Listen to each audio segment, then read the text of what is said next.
What's up YouTube, it's Lee. Today we're reviewing the first Descendants. I'm going to start off with my pros, then cons towards the end of the video.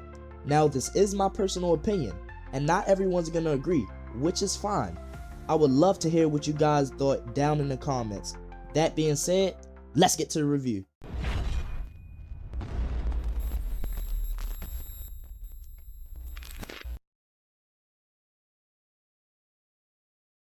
Alright, now we're going to start with the pros. My first pro is that the game feels good.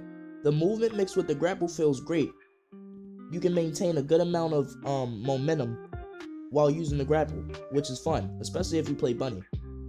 And the abilities and gunplay feels good as well. All of these things mix really good together. Now another pro is the character design. Nexon did a good job with the character design. Each character has their own unique style. I also liked how they did the modding system. It really lets you get creative, mix and matching different mods to create the perfect build and playstyle that best suits the player. Now onto the boss fights. The boss fights are good, but I do wish they were in a better design area instead of an empty space with structures. I really like how they did the level progression in this game though.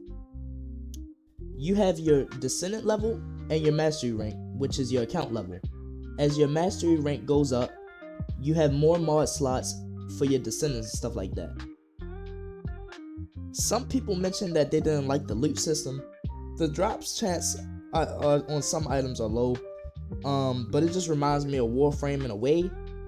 Let me know what y'all think down in the comments though, if y'all found it difficult or what. Now as far as the store items, I did have a problem at first with how expensive things were, like $60 for Ultimate Descendant. But then I had to think to myself, it is a free-to-play game.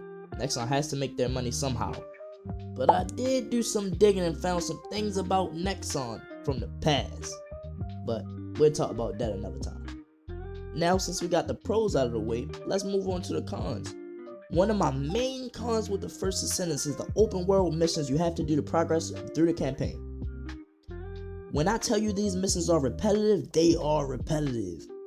And by it being that repetitive, it can make the game a little boring at times. Defend this, destroy this, guide this, collect these balls, repeat. After you do this, you'll do a dungeon in that area, you'll go back to the home base and talk to a forgettable character, unlock a new area, and do the same. And this basically sums up the game loop. Now, as you progress towards the end of the game, there are some interesting battles that I found pretty fun. But it takes some time to get there. Now when you compare it to Warframe's missions, they have some of the same open world missions, but there's also a lot more you can do and a more interesting story. For example, when I was grinding out my campaign on Warframe, I took a break and played the Divery, or don't thrash me in the comments, man. But I played that storyline. I also got the Sun and Moon swords. I fought a robot dragon thing, and I had a blast doing it. Now that's a boss fight. That was fun. And this wasn't even the main campaign. It was just some cool content they added. Now it's still early in the first Descendants life cycle, so I'm pretty sure they're gonna add, implement little updates, DLCs here and there, probably some, free content. So it's still time. Now on to my other con, which is the forgettable story. I call it forgettable because I don't know what the hell it's about. I just know that the main thing is the Iron Heart, and it's important because it was mentioned 1,000 times, and we're fighting for the greater good. And that's not because I'm intentionally ignoring the story. It's just not that interesting, and plus the laughable voice acting isn't helping. But I can say the cutscenes are decent. I was into a couple of them. Now to sum everything up, I do think the first Descendants might die off eventually. That's if they don't, add on to the game loop. But it's still early in its life cycle, so there is hope, depending on how Nexon does with everything and updates, future updates. Because at the end of the day, it is a live service game, and I feel like it's always room for improvement. I would still recommend playing this game, especially with friends. I had fun playing with my friends. If you're in a group, you'll enjoy playing it. But then again, like I said, it will get kind of boring sometimes with the open world repetitiveness.